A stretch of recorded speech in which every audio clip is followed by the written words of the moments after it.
तो नमस्कार दोस्तों, एक बार फिर से स्वागत है आप सभी का एग्जाम टारगेट परिवार में।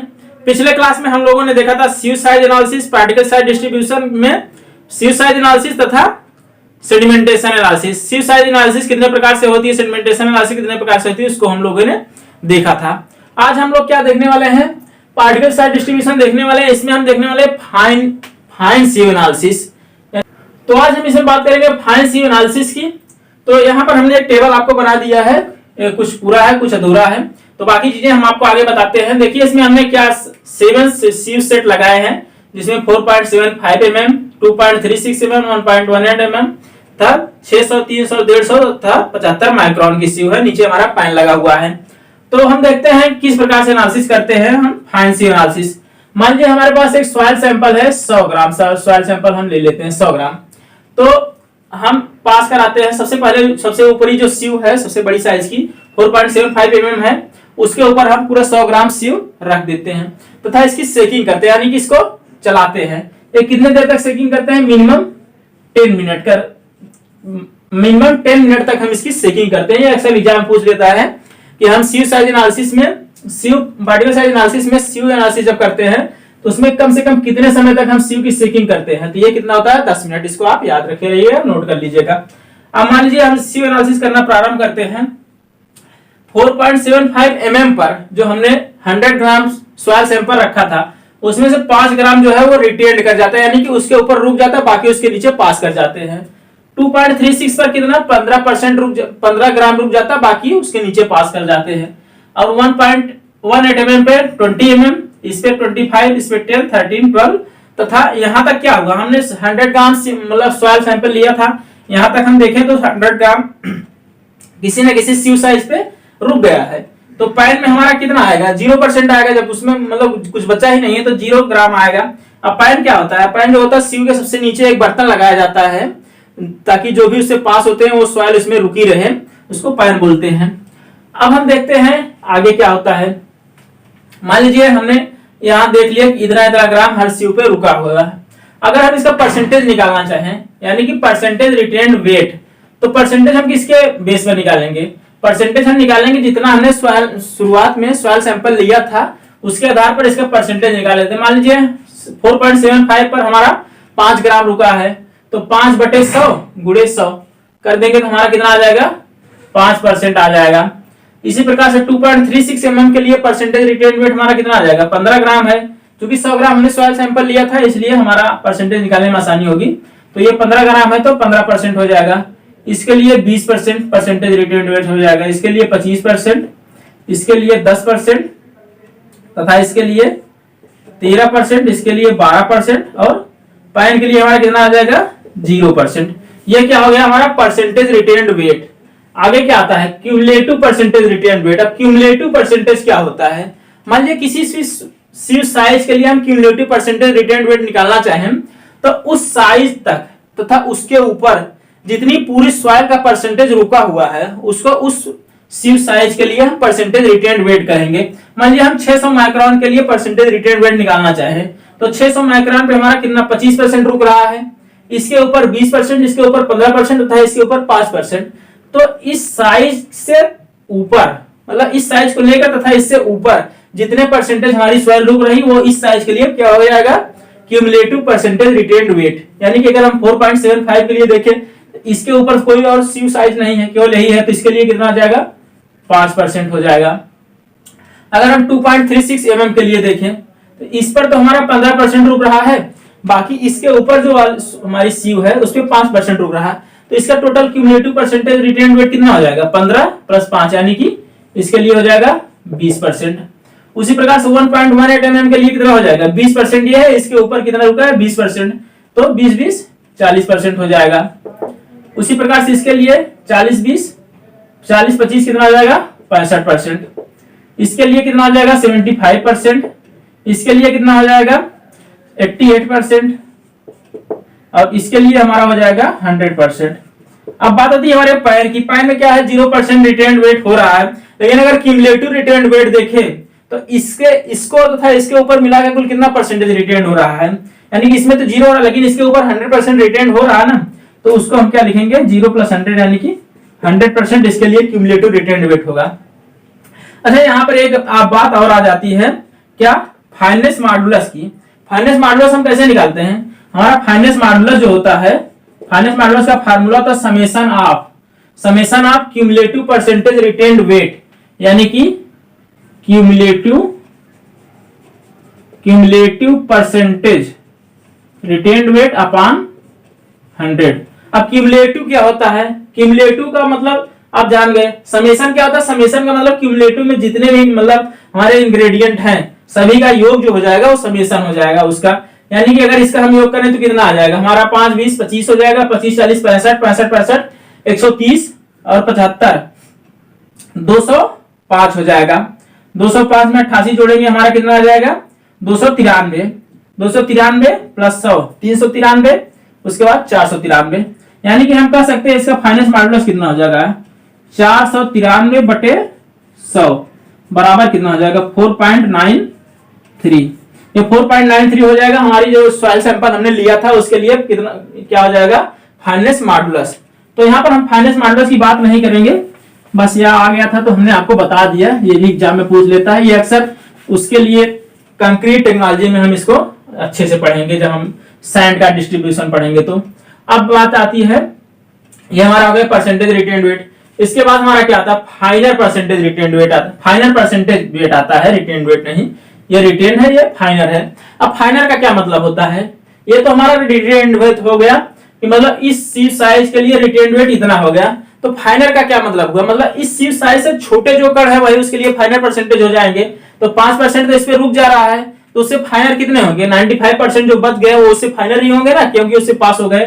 इसको फाइनल परसेंटेज या 5% भी बोलते हैं। तो इसके लिए कितना हो जाएगा? 95% इस स्पेशल सीव के लिए। और इसके लिए अगर हम देखें तो इसके ऊपर कितने सीव मतलब कितने परसेंट रुके? 20% रुके हैं, बाकी पास कितने हो रहे हैं? 80%। तो इसके लिए फाइनल परसेंटेज हो जाएगा 80%। उसी प्रकार से इसके लिए कितना हो जाएगा? 60%। इसके लिए हो जाएगा 35%। इसके लिए हो जाएगा 75%। इसके लिए कितना? सॉरी 75 नहीं 25 होगा, ये हो जाएगा 25%। इसके लिए कितना हो जाएगा? इसके लिए हो जाएगा 12%। इसके लिए हमारा 12% हो जाएगा। अब यहाँ पर 100% है क्यूमुलेटिव परसेंटेज रिटेन्ड वेट। तो 100% तो हो ही गया, उससे ज्यादा तो अब कुछ उसमें बचा नहीं है। तो जब पूरा रुक ही गया तो उसके नीचे कितना जाएगा? 0%। इसके लिए फाइनल परसेंटेज 0 हो जाएगा, इसके लिए भी 0 हो जाएगा। तो ये हमारा हो गया टेबल किसके लिए? सीव साइज और परसेंटेज फाइनल वेट के लिए। अब हम इन्हीं दोनों के आधार पर एक कर्व ड्रा करेंगे जिसको हम क्या बोलेंगे? पार्टिकल साइज डिस्ट्रीब्यूशन कर्व, या शॉर्ट में बोलते हैं पीएचडी कर्व। तथा उसी के आधार पर हम सॉइल के कुछ प्रॉपर्टीज का अध्ययन करते हैं। तो चलिए देखते हैं क्या है कर्व। तो अब यहाँ पर आप देखिए हमने यहाँ पर क्या दिखा दिया है आपको? पीएचडी कर्व यहाँ पर हमने बना दिया है। नीचे जो है हम क्या दिखाते हैं? सीव साइज दिखाते हैं, किस पे? लॉग स्केल पर। इस पॉइंट को आप ध्यान में दीजिएगा कि हम सीव साइज को किस पे दिखाते हैं? लॉग स्केल पर दिखाते हैं। किसमें? पार्टिकल साइज डिस्ट्रीब्यूशन कर्व में। और जो हमारा फाइनल परसेंटेज होता है उसको हम इस पे दिखाए हैं वाई डायरेक्शन में, 2%, 10%, 20%, 30%, इस प्रकार से दिखाए हैं। इस चीज को आप ध्यान में रखिएगा कि सीव साइज को जो हम दिखाते हैं लॉग स्केल पर दिखाते हैं। ये अक्सर एग्जाम में पूछ लिया जाता है। इसके अलावा जो हमने फाइनल परसेंटेज को दिखाया है वाई अक्ष पे, ये नॉर्मल स्केल पर हमने दिखाया है। ये दिखाने का कारण क्या है? क्योंकि देखिए हमारा जो फाइनल परसेंटेज है ये तो 0 से 100 तक ही होगा, इससे ज्यादा तो कुछ होगा नहीं। लेकिन जो हमारी सीव साइज की रेंज होती है, कहीं पर माइक्रोन में है तो कहीं पर एमएम में है। अगर हम 75 माइक्रोन से एमएम में जाते हैं तो उसके लिए हमें जो टेबल बनाना पड़ेगा, बहुत लंबा टेबल बनाना पड़ेगा, तो वो हमारे लिए मुश्किल होगा। इसीलिए हम लॉग स्केल पर दिखाते हैं ताकि छोटी बड़ी संख्याओं को लगभग करीब में लाके ये दर्शाता है। तो इसलिए इसको हम लॉग स्केल पर दिखाते हैं। अब यहाँ पर देखिए हमने 3 कर्व खींचे हैं, एक ये, एक ये, एक ये। अगर इसको हम 1, 2 और 3 नाम दें तो हम देख रहे हैं ये हमारा कर्व जो है ये क्या है? वर्टिकली अग्रसर है, मतलब अक्सर थोड़ा सा मतलब वर्टिकल की तरफ टिल्टेड है। तो ये जो कर्व होता है ये हमारा मतलब किस चीज को शो करता है? ये हमारा शो कर रहा है यूनिफॉर्मली ग्रेडेड सॉइल को। तो ये यूनिफॉर्मली ग्रेडेड सॉइल को प्रदर्शित कर रहा है। अब ये पता कैसे चलेगा? इसको जानने से पहले हमें पढ़ना पड़ेगा कि यूनिफॉर्मली ग्रेडेड क्या होता है, वेल ग्रेडेड क्या होता है तथा गैप ग्रेडेड सॉइल क्या होती है। तो देखिए सबसे पहले यूनिफॉर्मली ग्रेडेड हमारी सॉइल वो होती है जिसमें पहला क्या आता है, यूनिफॉर्मली ग्रेडेड। यूनिफॉर्मली ग्रेडेड में वो सॉइल आती है जिसमें मान लीजिए बहुत ज्यादा सॉइल के पार्टिकल नहीं है। जैसे एक ही साइज के पार्टिकल अगर मतलब 0 से 100% तक एक ही साइज के लगभग पार्टिकल हो, जैसे मान लीजिए क्या हम अगर 4.75 mm सीयू से चल रहे हैं तथा 1.18 mm तक, मतलब इस दोनों रेंज में ही केवल हमारे जो सभी सॉइल पार्टिकल हैं वो इन्हीं दोनों रेंज में हैं, और जो रेंज हमारी सीयू की बच जाती है उसमें ये नहीं है, तो इसको हम क्या बोल देंगे, इसको हम यूनिफॉर्मली ग्रेडेड बोल देंगे। और इसके बाद जो दूसरा हमारा आता है वेल ग्रेडेड सॉइल। ये सबसे अच्छी सॉइल होती है वेल ग्रेडेड सॉइल, जैसा कि नाम से भी आपके कंफर्म है वेल ग्रेडेड सॉइल। तो वेल ग्रेडेड सॉइल में क्या होता है, इसका ग्रेड जो होता है अच्छे से होता है, इसके नाम से कंफर्म हो रहा है। तो वेल ग्रेडेड में होता क्या, इसमें हर रेंज की सॉइल आपको मिल जाती है, उसको वेल ग्रेडेड सॉइल कहते हैं, यानी कि all size of soil available, मतलब all size of soil particle. तो इसमें सभी साइज के सॉइल पार्टिकल अक्सर मिल जाते हैं। इसके बाद तीसरा हमारा आता है क्या, gap graded. Gap graded uniformly graded को हम और क्या बोल देते हैं, इसको हम बोल देते हैं पुअरली ग्रेडेड सॉइल। तो यूनिफॉर्मली ग्रेडेड सॉइल को हम पुअरली ग्रेडेड सॉइल भी बोलते हैं। इसके अलावा हमारे पास जो गैप ग्रेडेड सॉइल आती है, गैप ग्रेडेड सॉइल का क्या मतलब है, गैप ग्रेडेड का सॉइल का मतलब है इसमें कुछ साइज के पार्टिकल तो होंगे लेकिन कुछ साइज के पार्टिकल नहीं, यानी कि आप देख रहे हैं कि इसमें ये वाले साइज के पार्टिकल तो हैं लेकिन इधर के साइज के पार्टिकल नहीं है, यानी कि यहाँ पे क्या हुआ, गैप हो गया, तो इसको गैप ग्रेडेड कहते हैं। बस आप याद करने के लिए ऐसे याद कर लीजिए क्या मतलब इसमें हम आपको बता रहे हैं। देखिए वेल ग्रेडेड सॉइल का कि इसकी प्रॉपर्टी क्या होती है, वेल ग्रेडेड सॉइल होती है इसमें हर टाइप के सॉइल होते हैं, ये इसका कर्व जो जाता है वो लगभग एंगुलर कर्व होता है, यानी कि तिर्यक जाता है, हर साइज की सॉइल को कवर करते हुए जाता है। बाकी अगर हमारा कर्व हॉरिजॉन्टल की तरफ मूव कर रहा है तो इसको हम क्या बोल देंगे, एक गैप ग्रेडेड सॉइल का प्रदर्शित, मतलब गैप ग्रेडेड सॉइल को प्रदर्शित करेगा। और अगर हमारा कर्व जो है अपवर्ड जा रहा है तो उसको हम क्या बोलेंगे, यूनिफॉर्मली ग्रेडेड या पुअरली ग्रेडेड सॉइल बोलेंगे। तो ये 3 पॉइंट आप इसमें याद रखिएगा। और जो ये हमारा कर्व होता है पीएचडी कर्व, पीएचडी कर्व से अब आप पता पा गए होंगे क्या दिखाता है, ये सॉइल के ग्रेड को दिखाता है, सॉइल के साइज ऑफ पार्टिकल यानी कि ग्रेड को दिखाता है। तो अभी तक हम लोगों ने क्या पढ़ा, particle size distribution curve, PhD curve हम लोगों ने पढ़ा। अब पीएचडी कर्व के आधार पर हम लोग क्या अध्ययन करेंगे, सॉइल की कुछ प्रॉपर्टीज का अध्ययन करेंगे, जिसमें हमारा पहला आता है क्या, कोफिशिएंट ऑफ यूनिफॉर्मिटी, यानी कि यूनिफॉर्मिटी कोफिशिएंट। ये क्या होता है, ये D60/D10 का रेशियो होता है। अब इसको समझने से पहले हमको यह समझना होगा D60/D10 होता क्या है। तो चलिए सबसे पहले हम देख लेते हैं D60 और D10 होता क्या है। तो अगर हम D10 को देखें तो D10 हमारा वह सीयू का साइज है, ठीक है। अगर हम मतलब जो सेट लिए सीयू साइज का, उसमें से वो सेट मतलब सीयू का वो साइज है जिससे हमारे सॉइल सैंपल के 10% सॉइल पार्टिकल जो है पास कर जाते हैं। मान लीजिए हमने कितने प्रकार 6-7 सीयू लिए थी, 4.75 mm, 2.36 mm, 1.18 mm, 600 micron, 300 micron, 150 micron और 75 माइक्रोन, इतनी सीयू पार्ट साइज हमने ली थी। अब मान लीजिए हमारा जो 150 माइक्रोन का सीयू है, हमने क्या किया, यहाँ पर हमने 100 ग्राम सीयू मतलब 100 ग्राम हमने सॉइल सैंपल रखा था। मान लीजिए तो जो 150 ग्राम मतलब जो 150 माइक्रोन वाला हमारा सीयू साइज है, इससे क्या होता है, इस 100 ग्राम का 10 ग्राम हमारा इस सीयू साइज से पास होता है, ठीक है। इस सीयू साइज से हमारा कितना पास होता है, 10 ग्राम। तो हमारे के लिए क्या हो जाएगा, इस स्पेशल मतलब इस पर्टिकुलर सॉइल सैंपल के लिए हमारा D10 जो हो जाएगा वो हो जाएगा 150 माइक्रोन, वो हो जाएगा क्या, 150 माइक्रोन, यानी कि ये इसके लिए D10 हो जाएगा कितना, 150 माइक्रोन। अभी आपको समझ में नहीं आया मुझे पता है। ये देखिए अब मान लीजिए यहां से हमने क्या सीयू को मतलब सॉइल सैंपल इस पे रखा, यहां से पास होना शुरू हुआ। मान लीजिए यहां से कितना, यहां से 25 ग्राम पास हुआ मतलब रिटेन हुआ। इस पे क्या हुआ, कितना 40 ग्राम रिटेन हुआ, 40-20 कितना हो गया, 65 हो गया। इस पे 5 ग्राम रिटेन हुआ, 70 हो गया। इस पे क्या हुआ, 5 ग्राम रिटेन हुआ, 75 हो गया। इस पे कितना हुआ, 15 ग्राम रिटेन हो गया। तो अभी तक हम क्या देख रहे हैं, ये मान लीजिए 10 ग्राम रिटेन होता है और इस पे 5 ग्राम रिटेन होता है। तो अब हम देखिए आपको समझाने की कोशिश कर रहे हैं। 40 20 60, 40 20 मतलब 25 20 65 5, 70 5 75 5 80 5 85 ये मान। तो अभी तक अगर हम 150 माइक्रोन तक देखें तो इसको तथा इसके ऊपर जो हमारे मतलब सॉइल सैंपल रुक रहा है, कितना रिटेन हो रहा है, और 90 ग्राम रिटेन हो जा रहा है। बाकी जो 150 माइक्रोन वाली सीव है इससे पास कितना हो रहा है, 10 ग्राम पास हो रहा है, यानी कि 10% पास हो रहा है। तो इस साइज की सीव को हम क्या बोल देंगे, इसके लिए D10 बोल देंगे इस सॉइल सैंपल के लिए। अच्छा अभी मान लीजिए थोड़ा समझ में नहीं आया होगा तो आगे हम देखते हैं और आपको समझ में आ जाएगा। मान लीजिए इसके बाद जो दूसरा आता है हम D30 लेते हैं। D30 हमारा कौन सी सीव साइज होगी, मान लीजिए इसमें कितना रिटेन होता है, इसमें 25% रिटेन होता है। ये हमारी मतलब अगर इसका D निकालें हम, DX निकालें तो कितना आएगा, इसके लिए हमारा DX आ जाएगा D75। D75 इसको हम क्यों बोल रहे हैं, क्योंकि इससे जितना ग्राम हमारा पास हो रहा है, जितना परसेंटेज पास हो रहा है, वो कितना परसेंट पास हो रहा है, इसमें 25% रुक रहा है, बाकी 75% पास हो जा रहा है।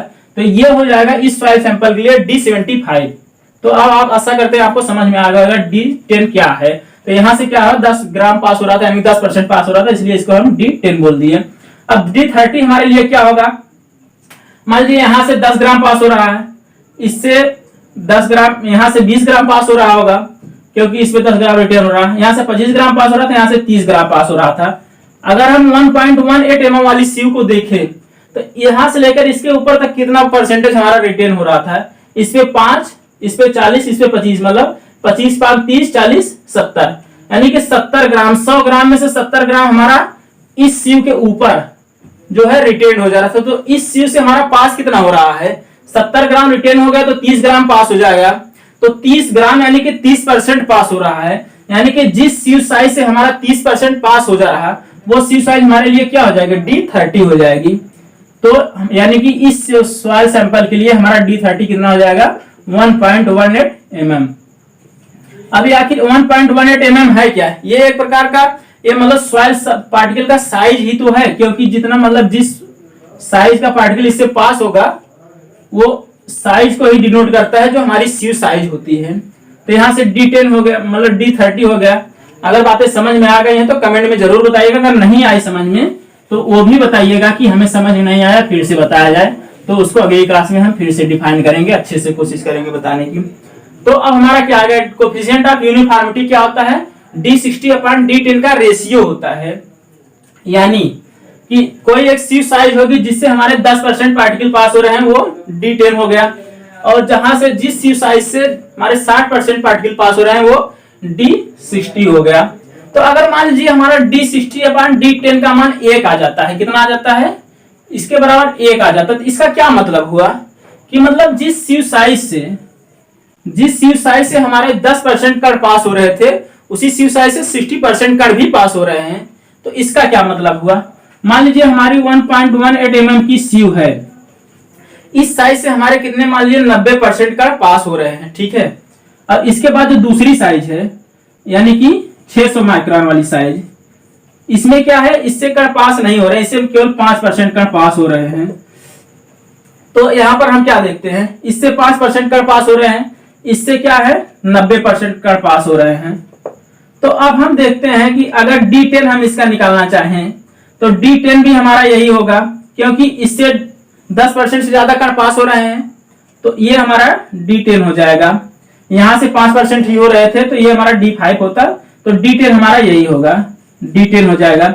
बाकी अगर हम देखें D60 तो यही साइज है जिससे हमारे 60% कण भी पास हो रहे हैं, तो हमारा D60 भी यही हो जाएगा। तो यानी कि D60/D10 हमारा होगा क्या, 1.18 1.18 1.18, ये इसका मान 1 आ जाएगा। अच्छा इसका क्या मतलब हुआ, 1.18 से हमारे 90% कण पास हो रहे हैं, जबकि 60 माइक्रोन से हमारे 5% कण पास हो रहे हैं। यानी कि इससे हम ये पता लगाते हैं कि 600 माइक्रोन और 1.18 mm के बीच में हमारे जो है कण लगभग काफी ज्यादा कण है, यानी कि 85% कण इसी के बीच में है। तो अब हमने अभी परिभाषा पढ़ा था कि जब एक ही साइज के कण अधिकतर होते हैं तो उसको किस प्रकार की सॉइल बोलते हैं, उसको हम यूनिफॉर्मली ग्रेडेड सॉइल बोलते हैं। तो यहां से हम ये पता पाते हैं कि जब हमारा D60/D10 का रेशियो जो है वो 1 हो जाता है तो इसको हम कौन सी सॉइल बोल देंगे? यूनिफॉर्म सॉइल बोल देंगे या यूनिफॉर्मली ग्रेडेड सॉइल बोल देंगे। ये यूनिफॉर्मली ग्रेडेड सॉइल हो जाएगी। तो आशा करते हैं आपको D60/D10 CU तथा यूनिफॉर्मली ग्रेडेड सॉइल में अंतर समझ में आया होगा, इसमें रिलेशन समझ में आया होगा। यानी कि यहाँ पर हम लिख सकते हैं CU का मान हमारा 1 हो जाएगा तो ये हमारी कौन सी सॉइल होगी? यूनिफॉर्मली ग्रेडेड सॉइल होगी, यूनिफॉर्मली ग्रेडेड सॉइल। और जब CU का मान हमारा 4 से अधिक होता है तो इसको हम क्या बोलते हैं? इसको हम बोलते हैं वेल ग्रेडेड ग्रेवल बोलते हैं।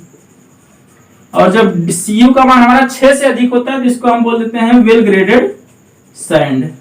अब आप कहेंगे ये वेल ग्रेडेड ग्रेवल और वेल ग्रेडेड सैंड कैसे आ गए?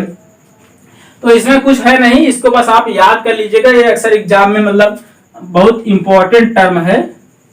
तो इसको बस आप याद ही कर लीजिएगा कि जब हमारा CU 4 से अधिक होता है तो वेल ग्रेडेड ग्रेवल होता है, CU जो है 6 से अधिक होता है तो वेल ग्रेडेड सैंड होता है। बस आप इसको याद रखे रहिएगा और कुछ नहीं करना है इसमें।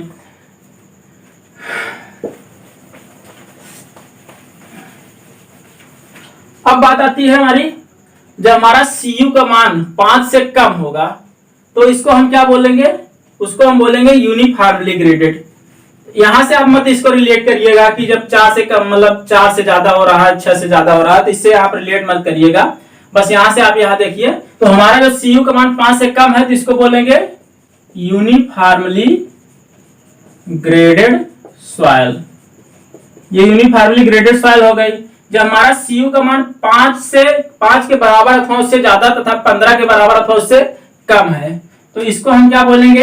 अब इसको बोलेंगे medium graded soil, medium graded soil. अब आप कहेंगे कि मीडियम ग्रेडेड सॉइल क्या होता है, तो मैं अभी आपको बता रहा हूं, बस थोड़ा सा सब्र करिएगा। अगर हमारा CU का मान 15 से ज्यादा हो जाता है तो इसको हम बोल देते हैं वेल ग्रेडेड सॉइल।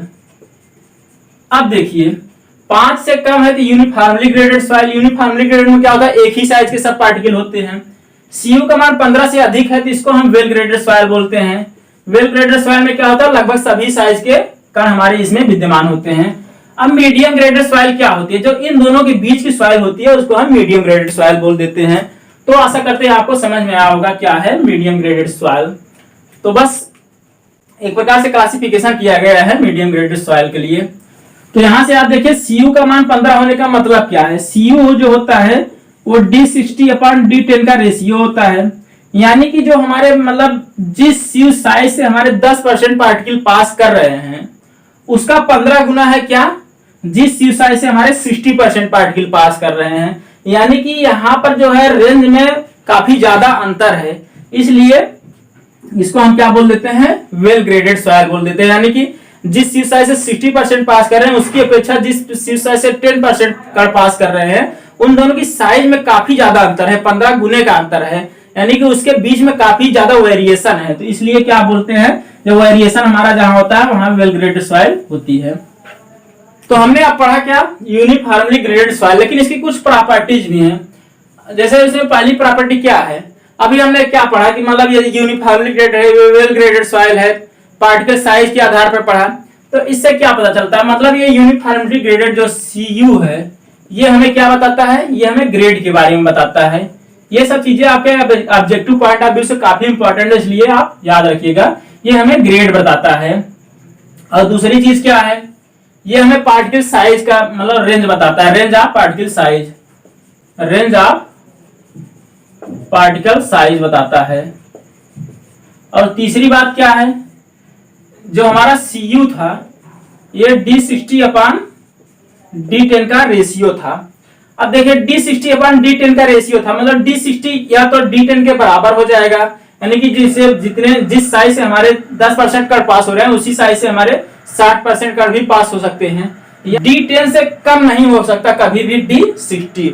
यानी कि D60/D10 का मान यानी कि CU का मान जो है वो हमेशा 1 से बड़ा होगा, ग्रेटर देन 1 होगा। तो ये 3 पॉइंट थे इसके बारे में, इसको आप लोग नोट कर लीजिएगा, ये काफी इंपॉर्टेंट है पॉइंट ऑफ व्यू से।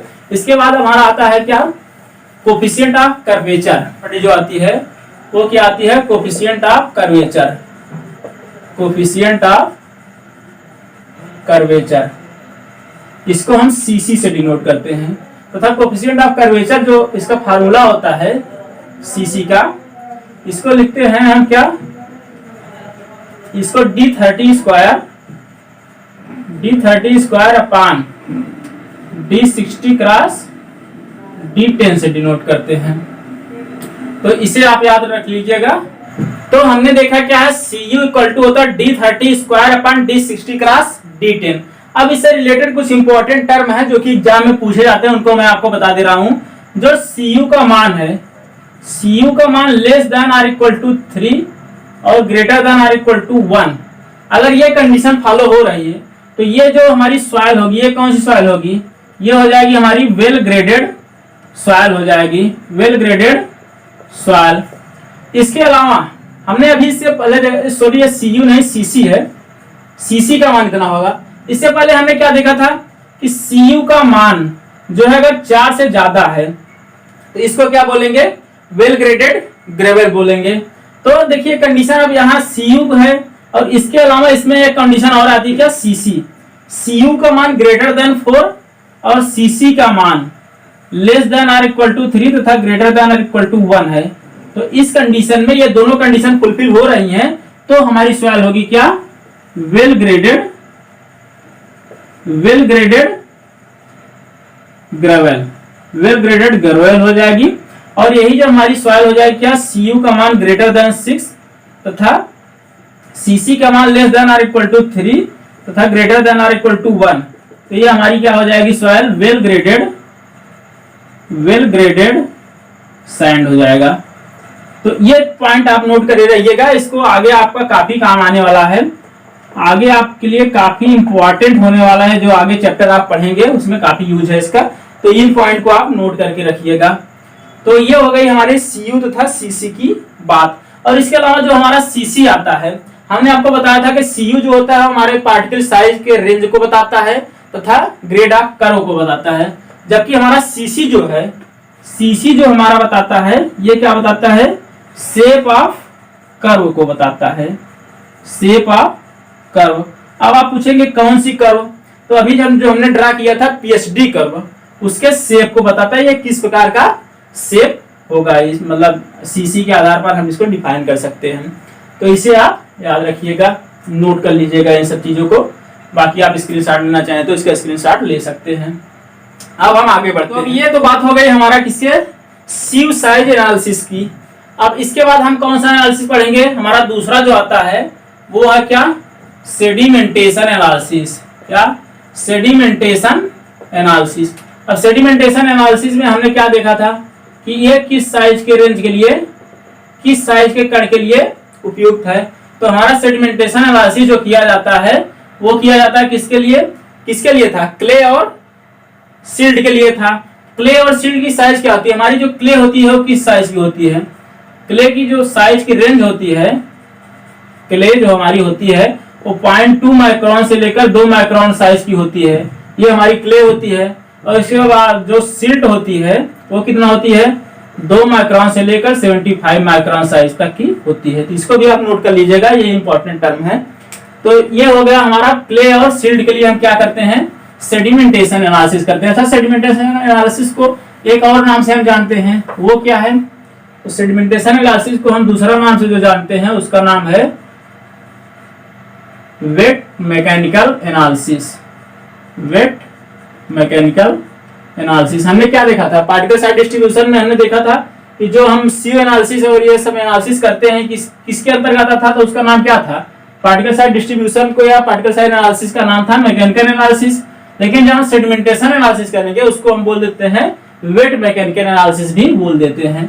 क्यों बोल देते हैं, क्योंकि हमारा जो सेडिमेंटेशन है ये पानी में ही अक्सर होता है, पानी में ही होता ही है, तो इसीलिए इसको हम वेट मैकेनिकल एनालिसिस बोल देते हैं। अच्छा, अब आगे बात करते हैं सेडिमेंटेशन एनालिसिस हम किस प्रकार से करते हैं। देखिए सेडिमेंटेशन एनालिसिस में हमारे 2 प्रकार होते हैं। पहला क्या है, पिपेट मेथड, पिपेट मेथड, और दूसरा हमारा हो जाता है हाइड्रोमीटर मेथड। Hydrometer method. अब पिपेट मेथड और हाइड्रोमीटर मेथड में अंतर क्या है, ये बहुत एग्जाम मतलब बहुत इंपॉर्टेंट क्वेश्चन है, इसको आप नोट कर लीजिएगा कि हाइड्रोमीटर मेथड और पिपेट मेथड में अंतर क्या है। इसमें कोई अंतर नहीं होता, बस इसमें एक अंतर आता है कि ये जो है ऑब्जर्वेशन लेने में इसमें अंतर होता है। ये क्या है, different in observation method. Observation method का मतलब क्या हुआ कि मतलब इसमें मतलब इसका ऑब्जर्वेशन किस प्रकार से करते हैं, इसका ऑब्जर्वेशन किस प्रकार से करते हैं, जो ये प्रयोग करते हैं उसी का अंतर है, बाकी सारी चीजें इसकी सेम होती हैं। तो ये चीज आप याद रखिएगा।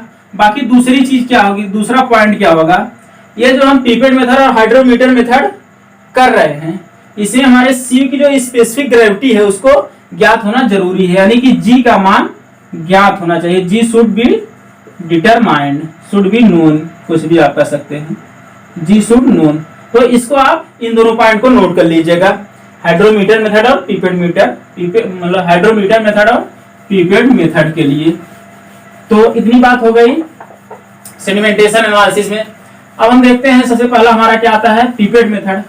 अब देखिए इसमें कुछ ज्यादा खास नहीं है आपके प्री पॉइंट ऑफ व्यू से, इसमें बस जो जो इम्पोर्टेंट टर्म है उसको मैं आपको बता दे रहा हूं ताकि आपके सिलेबस को कवर करने में कोई समस्या न हो। इसके अलावा देखिए पिपेट मेथड और हाइड्रोमीटर मेथड से बस इतना पूछता है कि इन दोनों में अंतर क्या है, हमने आपको बता दिया, ये जो है ऑब्जर्वेशन लेने में डिफरेंट है। बाकी हाइड्रोमीटर मेथड जो हमारा आता है, हाइड्रोमीटर मेथड, यहां से क्वेश्चन बनता है। यहां से क्या क्वेश्चन बनता है, यहां से हमारा क्वेश्चन बन जाता है पहला, इसमें करेक्शन होता है, करेक्शन। तो करेक्शन से क्वेश्चन बनते हैं, उसको मैं आपको बता दे रहा हूं। करेक्शन मान लीजिए हाइड्रोमीटर में हमने कोई रीडिंग ली तो उसको क्या दिखाएंगे, मान लीजिए एच आर, आर एच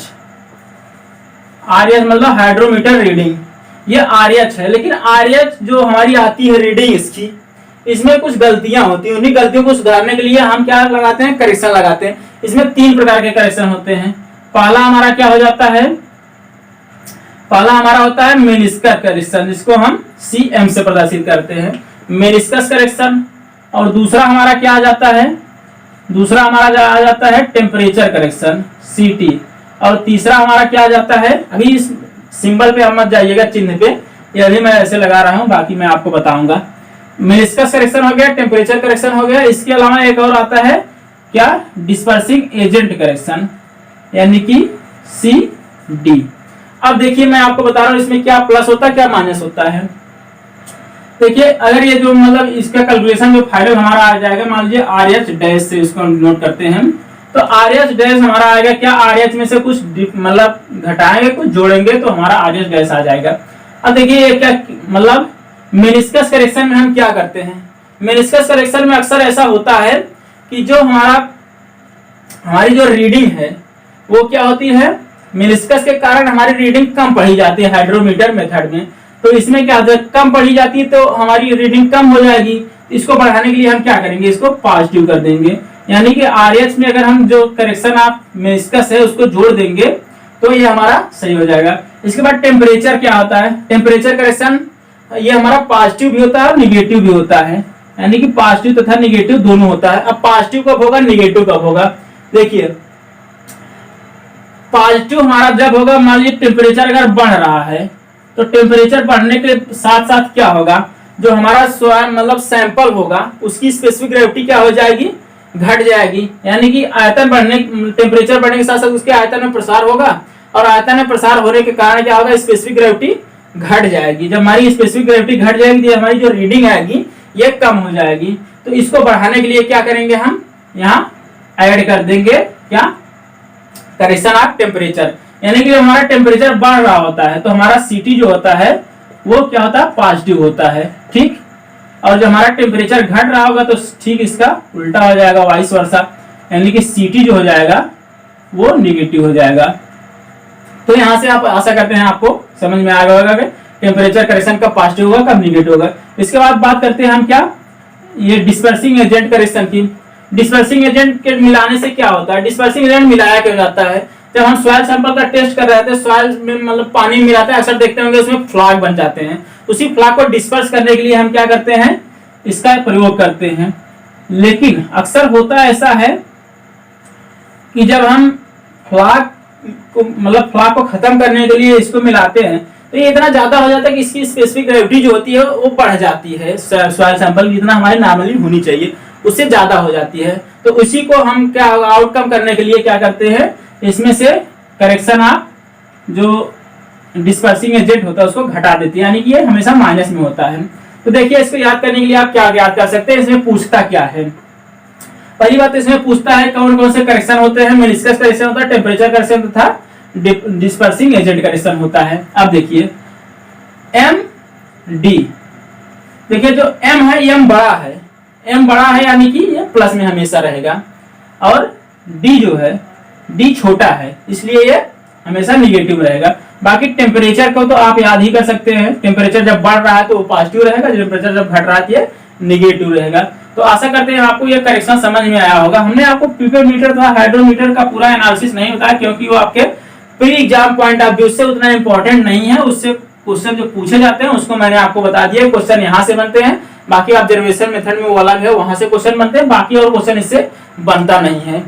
तो बाकी और जो एक दो क्वेश्चन मान लीजिए अगर कभी कभी बनते भी होंगे तो हमने जो प्रीवियस ईयर के क्वेश्चन मतलब सारे करवाएंगे तो उसमें जो भी चीजें हैं उनको कवर करेंगे, जो भी जरूरी चीजें होंगी उनको बताएंगे।